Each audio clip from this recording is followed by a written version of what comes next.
Kingwell. The title of his talk is Happiness in the Art of Play. It will feature the importance of living your life as if it were a work of art. Dr. Mark Kingwell is the author of a number of seminal publications, scholarly publications. He teaches in the Department of Philosophy at the University of Toronto. He specialized in political theory and cultural theory, especially theories of justice and citizenship. He's also an expert on the philosophy of art, the philosophy of architecture, and the philosophy of design. His recent graduate courses have included seminars on political theory and cultural theory, as well as contemporary continental philosophy.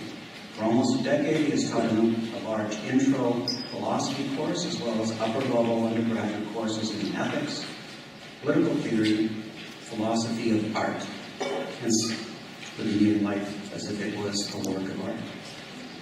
As part of the Trinity One program at the University of Toronto, he also teaches a specialized first-year seminar called Ethics and the Creative Imagination. Please join me in welcoming Dr. Mark Kingwell.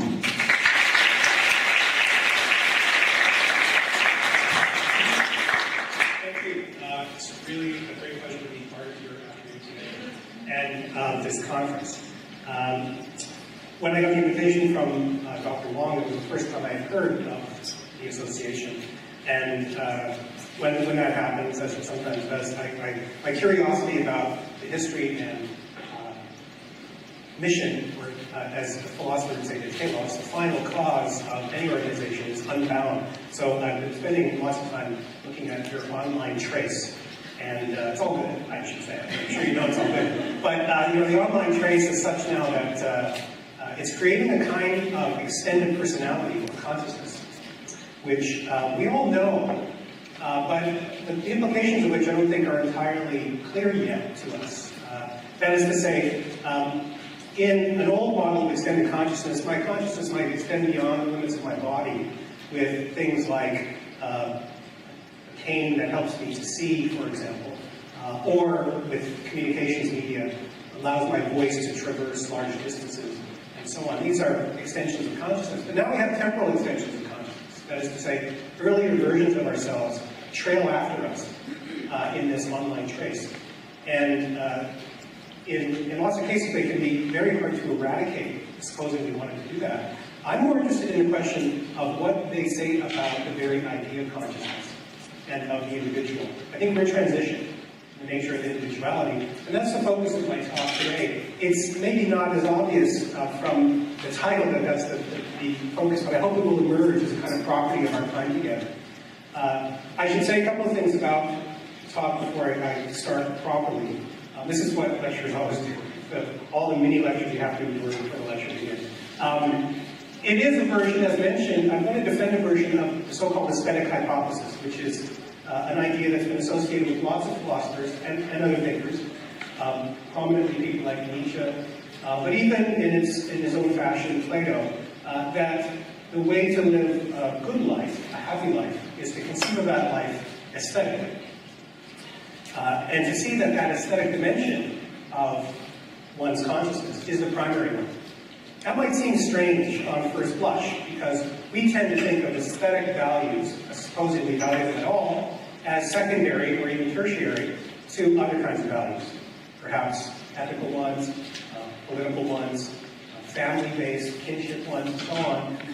But I want to suggest to you, in the course of this argument, that those aesthetic values, if they're properly conceived, are at the heart of the very project of being human, of being conscious, and that they are the locus of the most important and lasting meanings of which human consciousness is capable.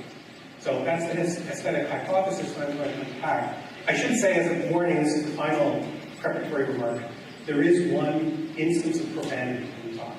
So it's either fair warning for parental control, for, when it's being filmed, if it's, I'm not actually going to utter the profanity, so I don't know if that makes it better or worse, but anyway, fairly warned. Okay, so the art of play, and of course the art of play is a double phrase. The of here is a kind of grammatical double genitive, right? It is the art of play, that is learning how to play or thinking about what it is to play.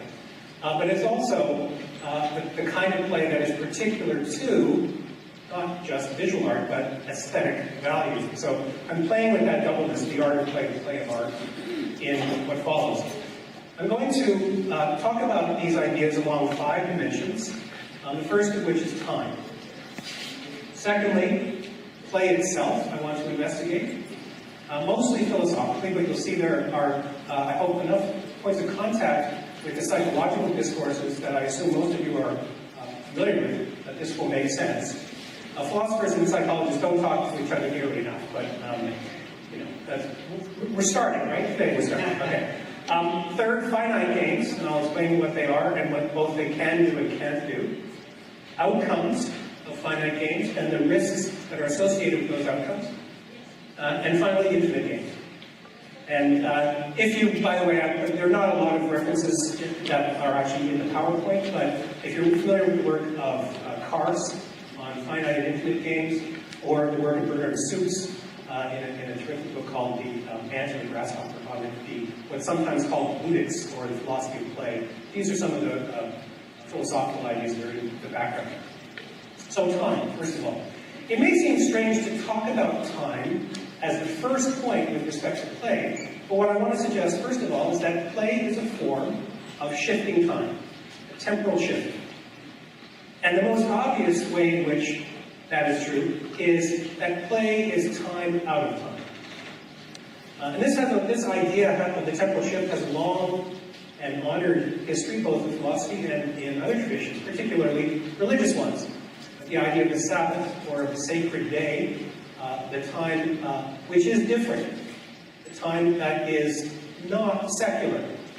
So, and I want to use these religious ideas without any particular religious connotation. That is to say, I want to use them diacritically. To say, we can talk about the sacred without committing ourselves, or needing to commit ourselves to a religious position, simply as that which is not the secular. Which is not a secular means of the age. Which is not of the everyday or the workaday. It's different. And it's that difference, that diacritical leverage, that makes this a temporal shift. Play at its best takes place within and allows that temporal shift. It is the entry into a non-secular time. And it's interesting when we come to talk about finite games, we'll see how time is both kept and not kept in games. So the most common experience of time, as Dali's painting, The Persistence of Memory, shows us here, is of a kind of dominance. That is, we are burdened by time. We have to spend time, we have to waste time, perhaps we have to save time. Saving and spending, I mean, in themselves, that should show you that there is an economy of workaday time, or secular time, which is already transaction. We save it and we spend it, or we're criticized for wasting it sometimes. We have to be on time. Sometimes we have to make up time, or make time, so on and so on. So Dali's talking here about a specific experience of time and memory, but I like this image to give us a sense that time is everywhere in our lives, and we all structure our lives relentlessly according to that secular time, the time of, let's say, appointment, always being somewhere on time. Now, it's obviously true that lots of things are simply impossible, human efficiencies, but also higher order human goods, without such appointment time. We can't get together and do things unless we can have an appointed time at which that will happen. And, we wouldn't be here at 3 p.m. or less without that time. But the idea of play as a diakrisis on that, as something shifting away from that, is actually very, very powerful. And in fact, has existed in every culture and tradition that we know. So the Broigle painting here, which is a depiction of play, is not just a social document. Social historians have examined this famous painting, and found something like 35 or 37 different games actually being played by the figures in the Broigle painting. So it's a beautiful example of a kind of social history. But the most important thing about this scene as depicted is that these people are not working. They are outside of the workaday. They are in a different time. And it happens that they are here in this public space, right, which is another aspect of this. But I want to focus, to start with, on the temporal. This dream of the non-secular, playful time has been, as I said, found in every culture and tradition we know. One example of it, physically manifested now, is Babylon. The idea of Babylon as a pleasure garden, right? As the place where that time of play is instantiated concretely. It's a dream. The interesting thing to me is the persistence of this dream. And I just noticed for you here, this is part of my interest in architecture, but it plays right into this. This is a sketch by the situationist architect from the early 20th century, Constant Neuendijk. And his project was called The New Babylon. And if you know anything about the Situationists, they were post-Second World War intellectuals and activists who wanted to reintroduce playful, disruptive elements into what they saw as the gridded regularity of late capitalist life. So famously, Guy Debord, the leading thinker among the Situationists, enjoined us to participate in what he called the derive, or the drift, to go in unexpected ways rather than along the standard directions, to reclaim the streets and places of the city by not using them the way they are ordained to be used, by breaking the bonds of use. Neuendijk, influenced by these ideas, comes up with his project that he calls The New Babylon. And this is one of those great things that no architect today would even try to get past his or her supervisor. Right? A total reimagination of human civilization and all forms of dwelling. Awesome. So Constant said, if we create a city that is like the old Babylon, a concrete instantiation of the temporal shift of play, then we will be finally liberated from all the forms of oppression that have ever been institutionalized.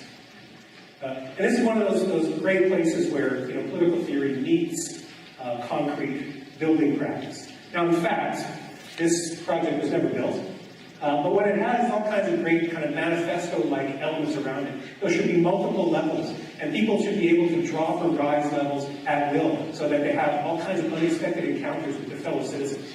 So every moment is a moment of spontaneous engagement with the other. It's just wall-to-wall play. The more you think about it, for some people, it sounds like hell, right? Like, wait a second. I mean, a couple of spontaneous interactions a day is plenty. Thank you very much. This is really a total annihilation of the idea of the private.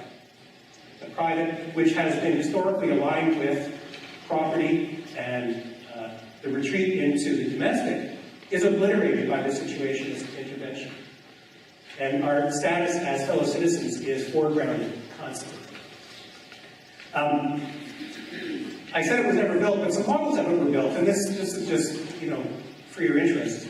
You can see here kind of the multi-level, and if like me, you ever played with erector toys as a child, you see some echoes of some of the forms that were popular, not the Lego style, but the sort of space age, futuristic toys that we all had in the 60s and 70s there.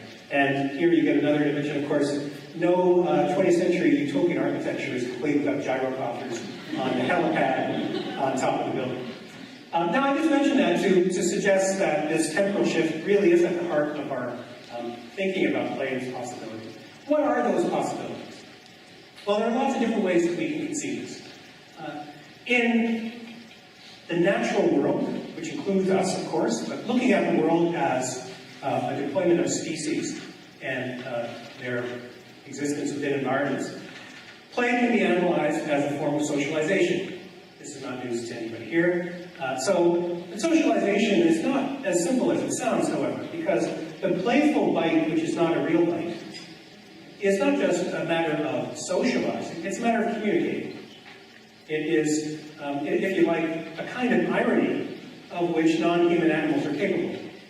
The wolf or dog, in this case, is able to send the message, this is play. This is not a real bite.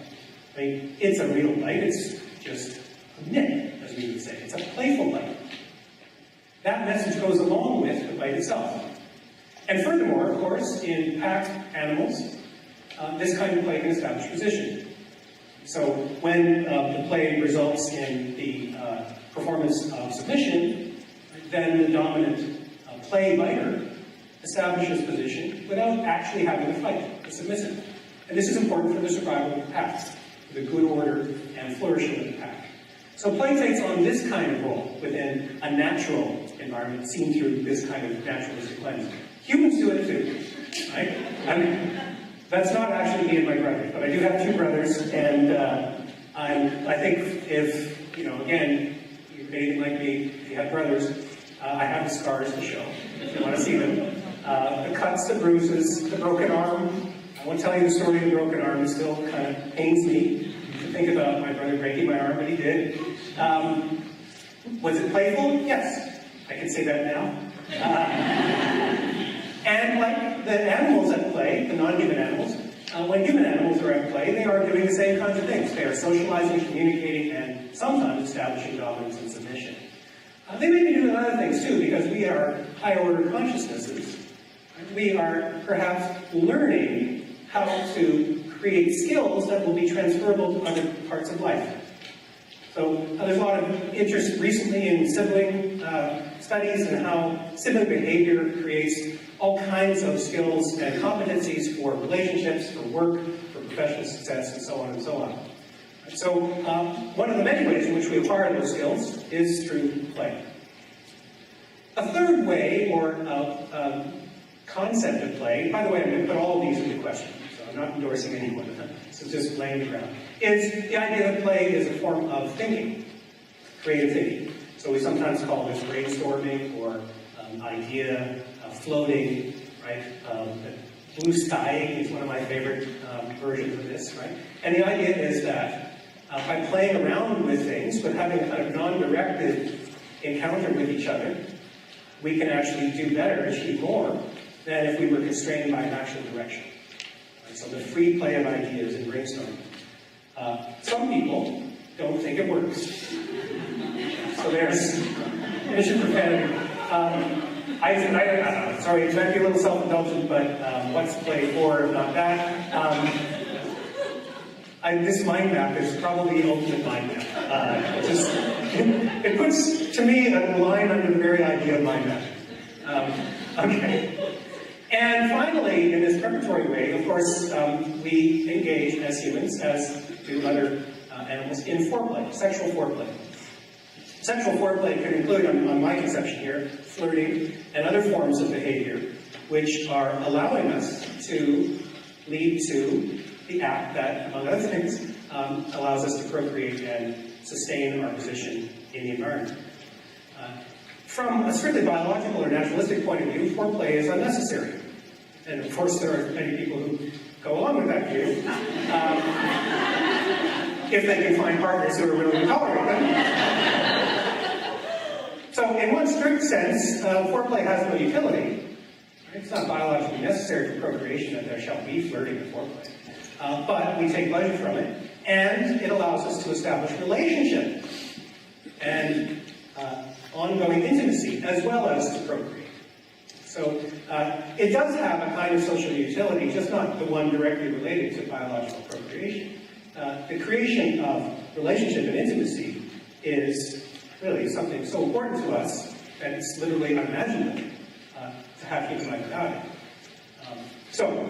Again, an important notion or aspect of play. What I want to suggest to you is all of those ways of thinking about play, however correct they are within their own ambits, don't see the big picture. They don't see what I'm going to call the transcendental aspect of play, like the deepest kinds of play. And to see that, let's look at a little bit of analysis of what goes on in certain kinds of play, crucially, the play of pretending. So, and this follows, by the way, the work of Winnicott and other Freudian-influenced child psychologists. What's important about play is the ability not just to socialize or instrumentalize, but to pretend. So I said that the animals are doing their form of irony when the bite is saying this is not a real bite. Humans are capable of much more complex forms and layers of pretending, of ironizing meanings. So take this example of the little girl with her teddy bear. What is she doing? She is feeding the teddy bear. Now, there are at least two levels of irony or deflection of meaning that are present here. It may seem simple, but it's actually quite complex, this action that she's doing. The bear is not a real bear. See, even to talk about it is like explaining jokes, right? It's like, the bear is not a real bear. So take my word for it, it's not a real bear. And she's not really feeding it. Because, of course, in being not a real bear, it can't ingest a little morsel of food. But if you asked the girl what she was doing, she would say, I'm feeding my bear.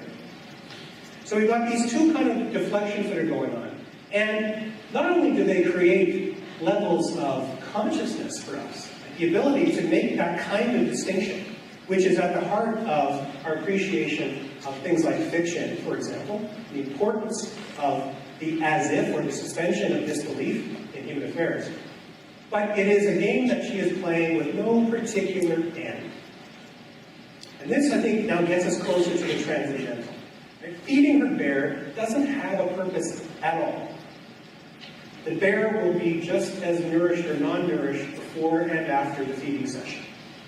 What is the point of doing it? It is to enact this pretending. Now, if you asked her, she might say, well, the bear is hungry, but that's, of course, part of the pretending. We do this all the time in play. We take pretend things and make them, as it were, real. As if real. So here, the finger famously becomes a gun. And with a pretend gun like this, I can, of course, shoot real enemies. Not to be recommended. I mean, if you walk down the street going bang, bang, bang, even though you only have a pretend gun, to people that you really don't like, even to strangers, that's considered assault under the common law of this province. It is, actually. You can be arrested for assault by pretend shooting somebody. I mean, of course, you can also be arrested for that, for really shooting somebody, but just fair warning, pretend shooting. But you can also shoot pretend enemies, and you can, as it were, pretend kill them. Right? So when my brother and I took up our, spaceman adventures or our army, adventures, then we would pretend shoot the pretend enemy, and he would pretend die. That's all part of the pretending. We might substitute a fake gun for the hand, but the hand thing is actually important because that's itself a kind of deflection of meaning. There are limits to this kind of thing. And the obvious limit is reality. And of course, the obvious limit being reality is just the space in which this play is possible. This play is all about not being reality and suspending or moving away from, conceptually away from, the limits of reality. So when the pretend pistols go up against the actual police force, also a bad thing. So, I mean, I can't say you shouldn't do it, but probably shouldn't. Okay, so gathering some of these insights together now in the form of games, what can we begin to say about this transcendental notion of play? I want to make sure, first, that it's clear that games and play are not in the same category. Games are organized forms of play, and they have elements that might not be playful. These are important aspects of the distinction, and I can talk more about that if we have time. But finite games are games that come to some kind of conclusion. And the conclusion governs how the game is played and what the game means. So, again, in philosophical parlance, this would be the telos, or the final cause of the game, the purpose of the game. It's not as strong as some kinds of teleological outcomes, but it is a teleological outcome. You play the game in order to reach a conclusion. You don't have to be Vince Lombardi and say, winning isn't the only thing. Winning is the most important thing. Winning is the only thing. You don't have to be quite that strict about the telos to recognize that a finite game has to have an outcome. We play until we reach some kind of conclusion. Now, in the version of finite games called sports, which again, these are distinctions, they're not the same categories, but I choose this partly because we're on the verge of this global celebration of finite games in the form of sports, the Olympics, and this is very much on point for what I'm about to say. In certain kinds of finite games called sports, especially this kind of territorial finite game, like hockey, we create a space. We create a very particular kind of space, a constrained space, which is also a constrained temporal space, or temporal node. Now, this is not yet clearly the temporal shift of play, because this time, like the time outside, is regulated. So in a hockey game, 3 periods of 20 minutes, with intervals in between. In a football game, 4 quarters of 15 minutes, and so on. It's still working according to the logic of outside time, but it's, as it were, bringing that time into the constrained space. That fact is important because it will show that these games are unstable with respect to realizing the transcendental possibilities of play. I hope to show you that. So, this may be familiar stuff. We create a constrained space in order to force and heighten an outcome. That's what the field of the sport does. So in the hockey rink, there are arguments about how exactly the space is arranged. And if you're familiar with the game, there are arguments about whether there should be a red line in the sense of whether you can have rink-long passes or whether there should be shorter passes. There is an icing rule which prevents the puck being moved without certain kinds of control. And most importantly to me, there's the blue lines, which create the possibility of offside. And offside is a very important aspect of territorial games because it tries to create a kind of fairness or limit such that the contest has a point. There would be no need of an offside rule if this were not governed by the actual idea of the game's constraints. And we want the outcome to have a certain kind of character. So you can't be hanging around here in your opponent's end when the puck is down here. You can't, the blue line rule, an offside rule, you can't advance into the other end ahead of the puck. You might be interested to know that in soccer, for example, there is an offside rule, but there is no line. And the line is an imaginary line that goes through the body of the final defender before the goal. Hence the possibility of the so-called offside trap, where the attacker is left hanging without the ball by the defenders running upfield. It's a risky tactic. So the nuance of the offside rule. Territorial games have this kind of quality of constraint and heightening of the contest. And there are all kinds of debates about exactly how to do that. Non-territorial games are equally interesting, precisely because they don't have this kind of spatial limitation to force a kind of face-to-face contact. They don't have that kind of warlike quality. Baseball is my favorite example. It is a space that's constrained. And interestingly, it's constrained along conventional lines. So, does anybody know the distance, conventional distance from home plate to first base in the game of baseball? 90 feet, right. Why is it 90 feet? I'm not, it's a rhetorical question. Why is it 90 feet? And it's a good question, right? Because it's like, well, that's what Abner Doubleday said, or that's what God told Abner Doubleday to say. No, the reason it's 90 feet is it's a convention. But it's important to distinguish conventions from arbitrary things. Right? So something can be conventional without being arbitrary.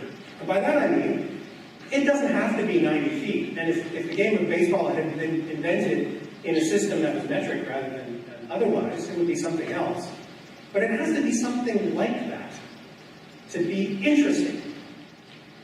In order for the game to be the game, in order for it to serve its finite purpose, there has to be some suspense in the possibility of reaching first base, given a deployment of athletic human beings and the equipment of the game. And as you know, if you're a baseball fan, it's much harder than it looks. Right? So the very best hitters get to first base, well, on hits anyway, something less than 4 times out of 10. Considerably less in many cases.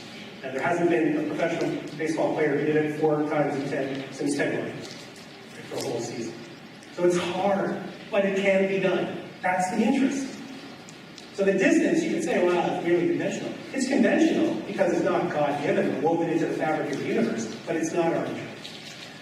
Fascinating for baseball fans, too, is the idea that this non-territorial game puts us into a different relationship with time, again, because time in baseball is not told in minutes or hours, it's told in outs and innings. And a baseball game can take as little time as maybe an hour and as much time as 8, 10, 12 hours. In fact, theoretically, a baseball game can go on forever. If the score is tied and nobody ever gets a winning run in extra innings, There is nothing in the rules of baseball to stop the game going on forever. You may be interested to know that the foul lines in baseball, before the invention of outfield fences, which again, by the way, vary from park to park, the foul lines were thought to extend to infinity. If you do that geometrically, that encompasses the entire Earth. So baseball is a game that encompasses the entire Earth and can last forever. So no wonder philosophers like it so much. By contrast, hockey and football are boring. They're just analogs of war. But again, too, the space is constrained, the end is fixed, and we understand what purpose is within the game. More specific kinds of contests, playful sporting contests like the confrontation between individuals in boxing, we create the ring. The ring then is a metaphor or a synecdoche of constrained conflict. You find it in political rhetoric to enter the ring, right? Or to throw your hat in the ring, right? To call on your second, and so on. Right? The idea is that this is conflict. And the ring itself is not just a physical space anymore, it's a metaphorical space. Tennis has a similar quality, and the one reason I mention tennis here is that the great tennis fan and writer, late great writer David Foster Wallace said, the interesting thing about tennis is that your opponent is not actually the guy on the other side of the net. Your opponent is yourself. Tennis being, unlike boxing, not a game of direct conflict, but a game, as it were, of geometric conflict. You are playing yourself. And here now we're getting to the center of finite games. I said that they were unstable, and partly they're unstable because they can't quite resist the infinite elements that keep creeping in, the elements of transcendent play. Here's a football game, mapped according to the conventions of its finiteness. So what does a football game actually look like? It looks like that. And I picked this image to show something about the game, that you can draw up a play. That's how they say it. The football coach will draw up a play. But when you execute the play, there is something absolutely incalculable about the success of the thrown pass. We might loosely say the quarterback calculates the distance to where the receiver will be. But in fact, he doesn't do anything of the sort. When you're a good quarterback, you throw to the spot that you know the receiver will occupy. And that's what it is to be a good quarterback. So there's this interesting incalculability right at the center of what looks like the most finite and constrained and drawn up game. And I think this is the beauty of the game, ultimately. Not the contest itself, and certainly not the field, but these moments of pure connection. And that's when we say, that's poetry. If you're a fan, you say, that's when you have an aesthetic appreciation for the game. And this is the width of the transcendent or the non-finite in this finite game. Now, I want to make this point a different way by reading you a quotation, a famous quotation from J.D. Salinger. And it makes the point that I just made, or tried to make, about the football pass more eloquently than I can. This is from Seymour in Introduction. You may know this text. The scene is in New York, in Manhattan, at dusk. Two boys are playing marbles, while the third brother of one of the players is watching. And he says this: could you try not aiming so much? If you hit him when you aim, it'll just be luck. He was speaking, communicating, and yet not breaking the spell of the evening. I then broke it, quite deliberately. How can it be luck if I aim? I said back to him. Not loud, but with rather more irritation in my voice than I was actually feeling. He didn't say anything for a moment, but simply stood balanced on the curb, looking at me. I knew, imperfectly, with love. Because it will be, he said. You'll be glad if you hit his marble. Iris marble, won't you? Won't you be glad? And if you're glad when you hit somebody's marble, then you sort of secretly didn't expect too much to do it. So there'd have to be some luck in it.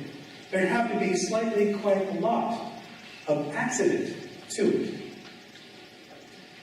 Now that quotation, there's the gladness. What that gets at, in Salinger's typical fashion, is a kind of insight that we know from the Zen tradition, which is that in the perfection of a truly transfinite or transcendent performance, there is no luck or accident. That is, we go beyond our sense that it would be a good thing or a happy thing if it happened, to a certainty that it always has happened, that it will happen, and that it is happening. So when the Zen archer draws her bow, the arrow is always already in the target. And the enactment is the least of the truths of the bow and the arrow and the target. So the point of this section is to give some sense that even within finite games, there is this width of the transcendent. Now, I'm conscious of time, so I'm going to move a little quickly through this part, because I think this is probably going to be familiar territory. What are the outcomes we think we get from finite games? As long ago as Plato and Aristotle, there's Plato on the left, pointing up to the realm of forms, Aristotle on the right, coming into coolant, the truth is down here. These guys and their students believed that the importance of games was that they created a kind of competitive wisdom, an agon, an agonistics of play. And here in this deliberately sort of homoerotic depiction of the gymnasium, we get a sense of this. The gymnasium was for other things too. It was for socializing, it was for establishing position, finding lovers, advancing political outcomes, and so on. But the most important thing philosophically about the gymnasium was that struggle itself was wisdom producing. And to wrestle naked, as the Greeks did, was to bring yourself to the other and to learn about yourself thus. Some people think that was just a lot of high-toned hooey. Sorry, couldn't resist. But that outcome persists, and it persists, but at the margins it runs into trouble. And I'm going to suggest a few other marginal problems with the outcome of finite games. Here we see a depiction by the architect Rem Koolhaas of the place of the modern gymnasium within the skyscraper. He's writing about Manhattan in the middle of the 20th century, but this could easily be the depiction of a condo, a condo brochure. We have a spa, we have an exercise room. It might not be a boxing room where these heavily muscled gay men come together, but the idea is that you can come and live here, and among the things that you can do is you can discipline your body. So the agon now, that for the Greeks produces kind of wisdom of struggling, is reduced, or domesticated, you might say, into a purely personal project of physical discipline. The creation of the disciplined athletic body. And then you get this kind of marginal outcome, which is that the body then becomes a kind of raw material for punishment. And this is actually a motivational poster that you can see in gyms. Right? The idea, the implicit idea here is that the body is unruly and it needs to be brought into line. And not only does this continue a kind of unreflective Cartesian orthodoxy about mind and body, it puts the body always in a subordinate position, something that needs to be tamed and disciplined. There are other ways in which the outcome of games and of playful things can similarly be instrumentalized. Even pleasure-taking, the kind of play which is not athletic, can become a sort of competitive site. Right? So that, these guys are having such a good time because they want to be able to say tomorrow, I got so wasted last night. How wasted did you get? Whoa, wasted did you? It's kind of, somehow it's important it's interesting how conceptually close these two things are, even though we might think of them as different. Right? They're both ways of putting the playful elements of our existence, of our physicality, into a kind of competitive frame, or disciplinary frame. And of course, I don't have to expand on the insight that many kinds of play and games are subject to a certain sort of status or positional good. That's great, isn't it? When these guys get up in the morning, do they say, okay, which ones are you wearing today? But it's not just the imitation that's here, it's the idea that golf, which is in many ways a beautiful game, is inseparable from its status-conferring position within the deployment of latent capital and its benefits. Right? To have a golf membership, to play golf, to talk golf, to make deals on the golf course. It's gendered in all kinds of pernicious ways for business purposes, and so on and so on. I don't have to tell you all that. Okay. Other kinds of marginal problems, when elements enter into the game which don't seem to be intrinsic, but which nevertheless seem ineradicable. And if you're Canadian, you know that fighting in hockey is just such an example. That you have an endless and tiresome and irresolvable round of debate about whether or not it's part of the game. And that's always the phrase, part of the game. Do you find it in the rules? No. But it's part of the culture of the game. Does it serve any good purpose? Many people think not, but then the pushback is, well, if the team is down and I get into a fight, I fire them up. I don't need to rehearse all of that for you to see that what I'm doing here at the margins is chipping away at the positive philosophical idea of the outcomes of finite games.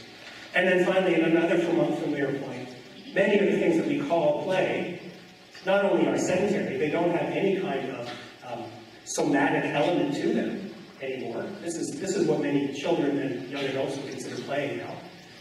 But they also, look at these two guys. You know, there's a phenomenon in child psychology called parallel play, where you might get two girls with teddy bears, both feeding them but not doing it together, right? It's parallel play. And it's an important aspect of developmental psychology too. This is parallel play of different kinds. Like, these two guys are not even relating to each other, even though they're playing, quote, the same game. And it won't come as any surprise to hear that if you do a Google search, image search on the word play, which I did for fun, this is by far the commonest image. This is the start button on a computer or a video game. Okay, so with those kinds of limitations on finite games in mind, but also bearing in mind that whiff of the transcendental that I identified before, that kind of Zen-like era within finite games, what can we say in conclusion about infinite games and the art of play? An infinite game may have nodes, right? There may be momentary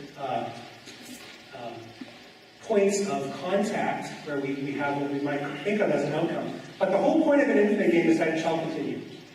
So a good move in an infinite game is a move that keeps the game going. Right? Whereas, naturally, of course, a good move in a finite game is one that gets you closer to the end. So it's directly different. And infinite games not only are different in that sense, we play them in a different way. Because we play them not to win. There are no winners. Not to end. There is no end. In fact, we play them now in a way that goes right back to that earliest form of pretending. We do it in one very straightforward sense. We do it because it's fun.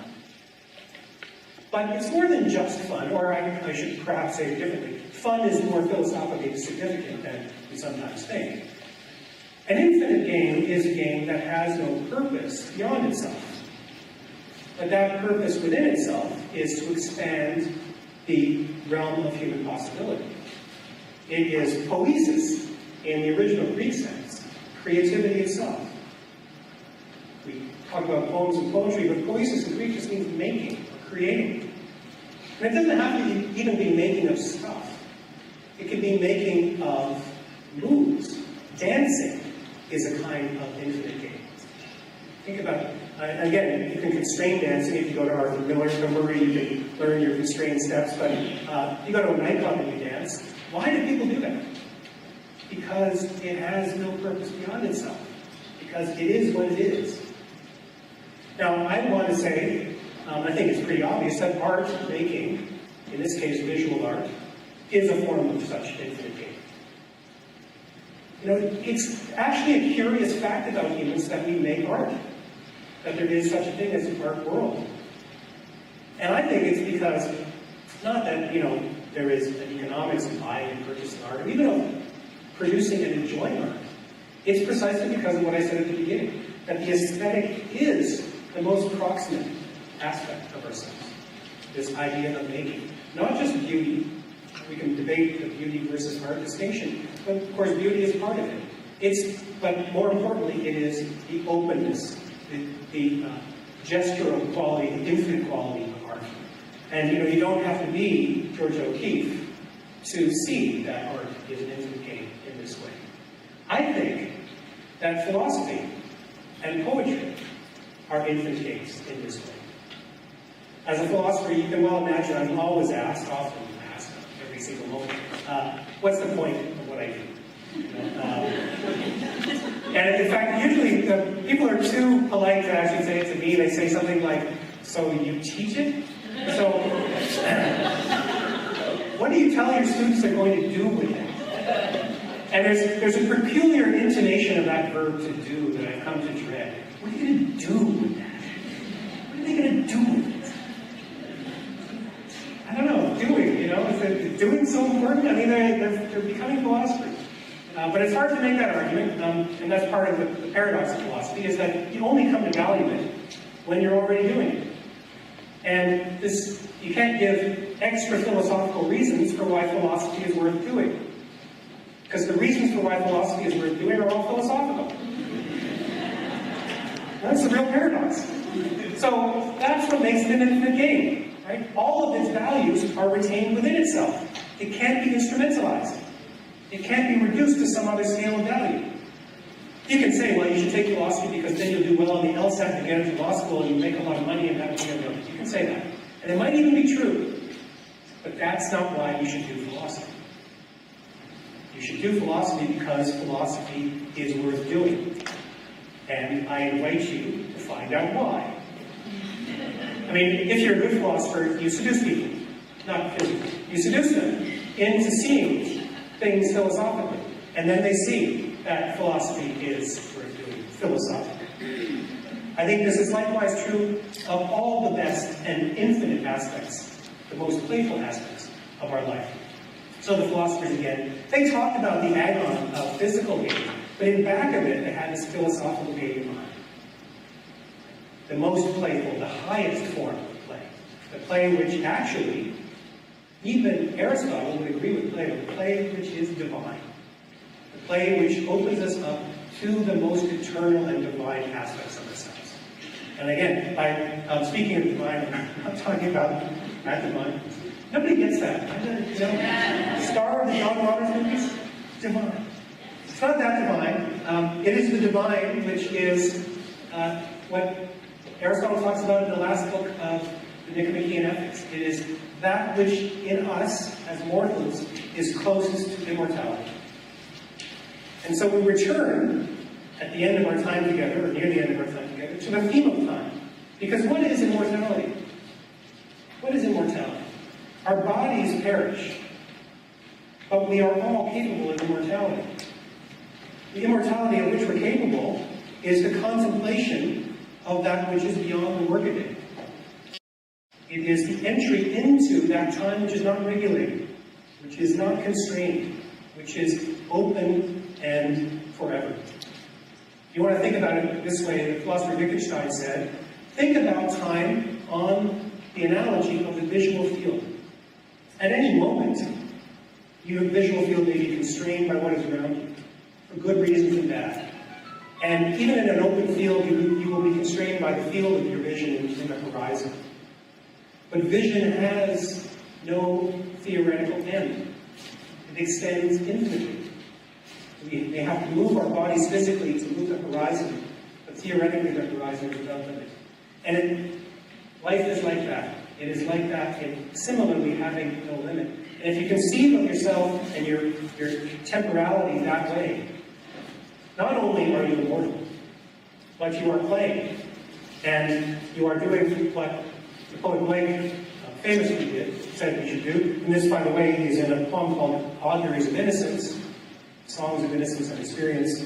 He said famously, when you do this, to see a world in a grain of sand, and heaven in a wildflower, hold infinity in the palm of your hand, and eternity in an hour.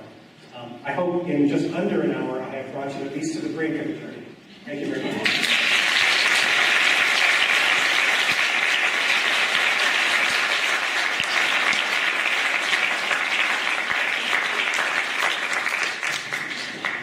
Thank you, Dr. Kingwell, for giving us something to beat our right brains with. I just wanted to remind you this